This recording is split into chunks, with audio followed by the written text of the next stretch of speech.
हर हर महादेव।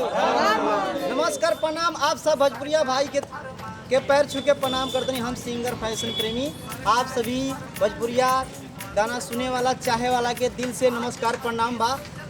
आई ये जो शंकर जी के रोल अदा किले बड़े उनसे मिली। यहाँ के नाम सिंगर प्रेमी प्रदीप है। यहाँ से कुछ सुने। प्रणाम।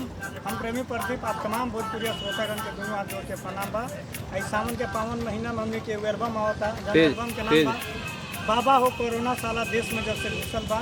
जौना गाना में हम शंकर जी के किरदार निभौले बानी बहुत अच्छा बा। आप सब गाना के जरूर सुनी। GSP म्यूजिक को बस एक दो दिन के इंतजार बा। बहुत बढ़िया गाना बा। आप सबके जरूर सुनी। अच्छा लगे तो लाइक शेयर कमेंट और चैनल के सब्सक्राइब। आई यहाँ से मिली यहाँ के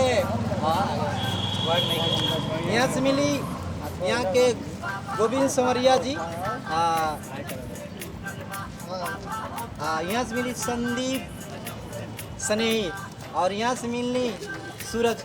यहाँ के गाना पूरा गाना यहाँ के बजौले बानी। जितना बाजा में बजावल जाला सारा रिकॉर्डिंग यहाँ के बजाला बनी। का गाना बजाते दिल खुश हो गया स्टेप बाय स्टेप। तो बोलिए हर हर महादेव। अगर ये वीडियो अच्छा लगी तो आप लोग लाइक शेयर कमेंट। एक बात और ही भूले के ना चाहिए चैनल के सब्सक्राइब जरूर करें। नमस्कार प्रणाम। आइल बंद भइल बोली सरकारी फरमान आइल बंद भइल बोली। साल भर के सोचल सपना पल भर में ही टूटल बा। साल भर के सोचल सपना पल भर में ही टूटल बा। बाबा हो कोरोना साला देश में जब से ढुकल बा। बाबा हो कोरोना साला देश में जब से ढुकल बा। ढुकल बा।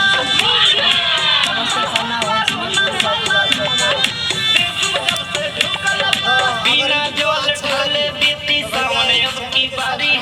सारा कमरिया बैठल बारे घर में मनो मारी। सारा कमरिया बैठल बारे घर में मनो मारी। बाबा राउर दर्शन खाती मनवाया सो भूकल बा। बाबा राउर दर्शन खाती मनवाया सो भूकल बा। बाबा हो